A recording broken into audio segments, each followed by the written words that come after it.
గౌరవ ముఖ్యమంత్రి రేవంత్ రెడ్డి గారు ఈ ఎన్నికల్లో ఒక స్టార్ క్యాంపెయినర్గా 5 రోజుల సమయాన్ని కేరళ రాష్ట్రంలో వారు 5 రోజుల సమయాన్ని కేటాయించి మేనిఫెస్టో కూడా ఏదైతే తెలంగాణలో కూడా స్వయంగా వారే ఈ మేనిఫెస్టోను కూడా లాంచ్ చేయడం జరిగింది. ముఖ్యంగా తెలంగాణ రాష్ట్రంలో మహిళలకి ఫ్రీ బస్ పథకాన్ని ఏదైతే ఇంప్లిమెంట్ చేస్తున్నామో ఈ ఫ్రీ బస్ పథకం ద్వారా వివరించిన విధానము ఇక్కడ ఇంప్లిమెంట్ చేసే పద్ధతి ద్వారా రేవంత్ రెడ్డి గారు వారి యొక్క పర్యటనలో చెప్పిన మాటలకి కేరళలో ఉన్న ప్రజలందరూ కూడా స్వాగతిస్తూ అతి భారీ మెజార్టీ యూడీఎఫ్కి అవకాశం కల్పించడం జరిగింది. దానితో పాటు ఇక్కడ ఇంప్లిమెంట్ చేస్తున్న 500 రూపాయల గ్యాస్ సిలిండర్ కానీ 200 యూనిట్ల ఉచిత కరెంట్ కానీ మహిళల పట్ల చిత్తశుద్ధితోటి బాధ్యతతోటి చేస్తున్న అభివృద్ధి కార్యక్రమాలన్నింటినీ కూడా ప్రజలు గమనించడం జరిగింది. దానితో పాటు నిన్పోయే మోనే విజయన్ అనే స్లోగన్ ఏదైతే రేవంత్ రెడ్డి గారు తీసుకొని ఎక్స్పైరీ డేట్ అయిపోయింది, కేరళ సీఎం విజయన్కి ఎక్స్పైరీ డేట్ దగ్గర పడ్డది, ఎండ్ కార్డ్ దగ్గర పడ్డది, ఆయన వారి యొక్క రాజకీయానికి వారు చేసిన ఒక అవినీతి శబరిమల గోల్డ్ స్కామ్ కానివ్వండి, రోడ్స్ పైన డెవలప్మెంట్ వర్క్ పైన కానివ్వండి, మోడీ విజయన్ ఇద్దరు కూడా ఒకటే, ఎల్డీఎఫ్కి ఓటేస్తే నరేంద్ర మోడీకి ఓటేసినట్టే అని తీసుకున్న ఒక నినాదం చాలా బలంగా గట్టిగా కేరళ ప్రజలు నమ్మినట్టు ఇవాళ వస్తున్న తీర్పు ఏదైతే రిజల్ట్స్ చూస్తే చాలా స్పష్టంగా అర్థమైంది. ఎందుకంటే నేను కూడా కేరళలో ఇడికి డిస్టిక్లో దేవికులం అనే ఒక నియోజకవర్గంలో సుమారు 16 రోజులు ప్రచారంలో పాల్గొనడం జరిగింది అబ్జర్వర్గా. అది కంప్లీట్గా లెఫ్ట్ ఎల్డీఎఫ్ సంబంధించిన కాన్స్టిట్యున్సీ. తమిళనాడుకి కేరళకి బార్డర్లో ఉన్న 50% ఒక block Tamil Nadu voters, 50% block Kerala voters సంబంధించిన ఒక నియోజకవర్గం. ఆ నియోజకవర్గంలో కూడా ఎక్కడ ప్రచారం చేసినా తెలంగాణలో ఇస్తున్న గ్యారంటీస్, తెలంగాణలో పరిపాలిస్తున్న విధానం, సౌత్లో తెలంగాణ పరిపాలనను చూసి చాలా స్పష్టంగా గౌరవ ముఖ్యమంత్రి రేవంత్ రెడ్డి గారు బ్రాండ్ చూసి వారి యొక్క ఇమేజ్ కేరళలో పడి ఈరోజు కేరళలో కూడా సుమారు 95కి పైగా స్థానాల్లో కాంగ్రెస్ పార్టీ విజయడంకా మోగించింది. ఇది 100% రేవంత్ రెడ్డి గారు తీసుకున్న ఒక స్లోగన్, తెలంగాణలో చేస్తున్న ఒక పరిపాలనకి నిదర్శనం.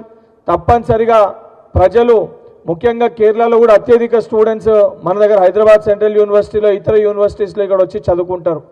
విద్యార్థులకి యువకులకి మనం 67,000 పైచీలకు ఉద్యోగాలు కానివ్వండి, ఈ ఫ్రీ గ్యారంటీస్ కానివ్వండి, ఫ్రీ బస్ కానివ్వండి, ఇక్కడ చేస్తున్న డెవలప్మెంటల్ యాక్టివిటీస్ కానివ్వండి, ఇక్కడ పరిపాలన విధానం కానివ్వండి, ఇక్కడ ప్రజా పరిపాలన విధానం కానివ్వండి, ప్రజలు ఇవన్నిటినీ కూడా పరిగణలోకి తీసుకొని తెలంగాణ లెక్క తెలంగాణ సొంటి పరిపాలన కేరళ రాష్ట్రంలో కూడా కావాలని చెప్పి ప్రజలు కోరుకొని దాంట్లో గౌరవ ముఖ్యమంత్రి గారు చాలా స్పష్టంగా బలంగా గట్టిగా ఎల్డీఎఫ్కి నరేంద్ర మోడీకి విజయన్కి నరేంద్ర మోడీకి మధ్యలో ఉన్న ఒక వారి యొక్క స్నేహాన్ని వారి యొక్క పొత్తును కూడా చాలా బలంగా గట్టిగా చెప్పగలిగినాం. కాబట్టి ఈరోజు అదొక కీ ఫ్యాక్టర్ లెక్క పరిగణలోకి తీసుకొని కేరళలో కాంగ్రెస్ పార్టీ అధికారంలో రావడం జరిగింది.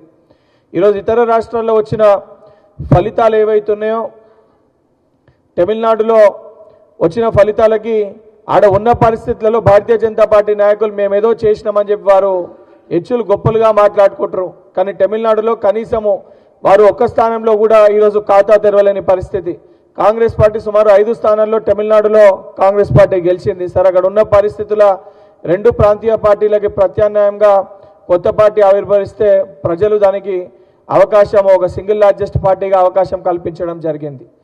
అండ్ చాలా స్పష్టంగా బెంగాల్లో కానీ అస్సాంలో కానీ డీలిమిటేషన్ కానివ్వండి, దానితో పాటు ఎస్ఐఆర్ వారు చేసిన విధానం కానివ్వండి, ఎలక్షన్ కమిషన్ చేసిన విధానం అనేకమైన లోపాట్ల వల్ల అక్కడ ఉన్న స్థానిక పరిస్థితుల యాంటీ ఇన్కంబెన్సీ వల్ల కొంచెము భారతీయ జనతా పార్టీకి లాభం చేకూర్చే విధంగా రిజల్ట్స్ ఉన్నాయేమో. కానీ తప్పనిసరిగా సౌత్లో మటుకు ఏదైతే భారతీయ జనతా పార్టీ కలగన్నదో సౌత్ ఇండియాలో పాగా వేస్తాము, సౌత్ ఇండియాలో బలంగా మేము ఏర్పడతామని చెప్పి వారు అనుకుర్రో తెలంగాణ, కర్ణాటక, ఇవాళ కేరళ, తమిళనాడులో కూడా ఏర్పడింది ఒక ప్రాంతీయ పార్టీయే.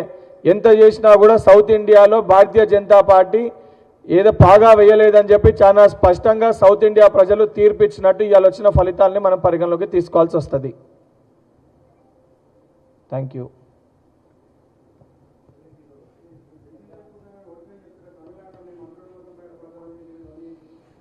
నేను అందుకే తమిళనాడు దానికి సంబంధించి కూడా తమిళనాడులో కాంగ్రెస్ పార్టీ ఎన్ని గెలిచింది, భారతీయ జనతా పార్టీ ఎన్ని గెలిచింది, అక్కడ ఎలక్షన్స్ పైన కూడా నేను మాట్లాడడం జరిగింది.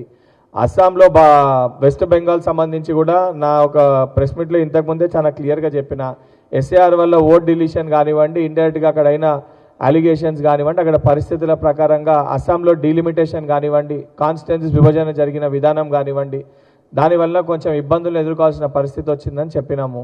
అందుకే చాలా క్లియర్గా తెలంగాణలో ఏదైతే పరిపాలన చేస్తున్నామో తెలంగాణ పరిపాలన అనేది ఇక్కడ చేస్తున్న అద్భుతమైన ప్రజా పరిపాలన ఒక ఇంపాక్ట్ సౌత్ మన పక్కన ఉన్న కేరళ రాష్ట్రం పైన పడ్డది. దానివల్లనే కేరళ కూడా గెలవడం జరిగిందని కూడా చెప్పడం జరిగింది. 100% నార్త్ ఇండియాలో కొంచెం పోలరైజ్ చేసి జాతీయవాదాన్ని మతవాదాన్ని తీసుకొని వచ్చి భారతీయ జనతా పార్టీ దాంట్లో కొంచెము ఎలక్షన్ కమిషన్ని కూడా సరే ఈరోజు ఎలక్షన్ కమిషన్ కూడా కొంచెం బయాస్డ్గా వారి కోసం పనిచేస్తున్నట్టు ఆరోపణలు ఉన్నాయి. దానిపైన మా నాయకుడు రాహుల్ గాంధీ గారు కూడా మాట్లాడటం జరిగింది. 100% దాన్ని కూడా ఎట్లయితే ఏ విధంగా అయితే కేరళ ప్రజలు నమ్మినరో, కేరళలో ఏదైతే లిటరసీ రేట్ హై ఉన్న లిటరసీ రేట్ ఉన్న చోట డెవలప్మెంట్ నమ్మి ప్రజలు నమ్మి ఓట్లు వేసారో, రాబోయే రోజులలో కూడా వీరి యొక్క మతపరమైన ఈ యొక్క మాటల్ని నమ్మకుండా ప్రజలు తప్పనిసరిగా కాంగ్రెస్ పార్టీకి తెలంగాణ రాష్ట్రంలో మళ్ళీ తిరిగి కాంగ్రెస్ పార్టీ అధికారంలో వస్తుంది. దాని తర్వాత వచ్చే ఎన్నికలు కేంద్రంలో కూడా కాంగ్రెస్ పార్టీ అధికారంలోకి వచ్చి రాహుల్ గాంధీ గారు ప్రధానమంత్రి అవుతారు.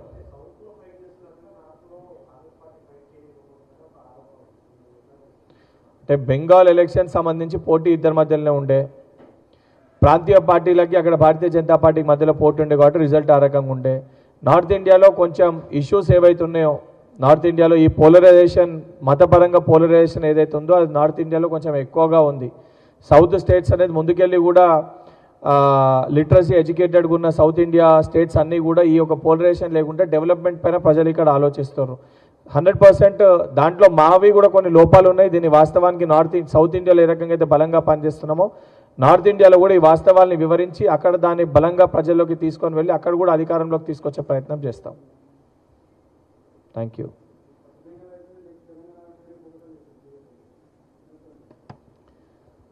భారతీయ జనతా పార్టీ నాయకులు ఏదైతే భావిస్తుండ్రో, కేరళలో ఏ పరిస్థితి అయితే భారతీయ జనతా పార్టీకి పట్టిందో, రేపు పొద్దున తెలంగాణలో మళ్ళీ తిరిగి ఎన్నికలు వస్తే గౌరవ ముఖ్యమంత్రి రేవంత్ రెడ్డి గారి నాయకత్వంలో సింగిల్ లార్జెస్ట్ పార్టీయే కాకుండా ప్రతిపక్ష హోదా కూడా లేకుండా కాంగ్రెస్ పార్టీకి సంపూర్ణ మెజారిటీ వస్తుంది.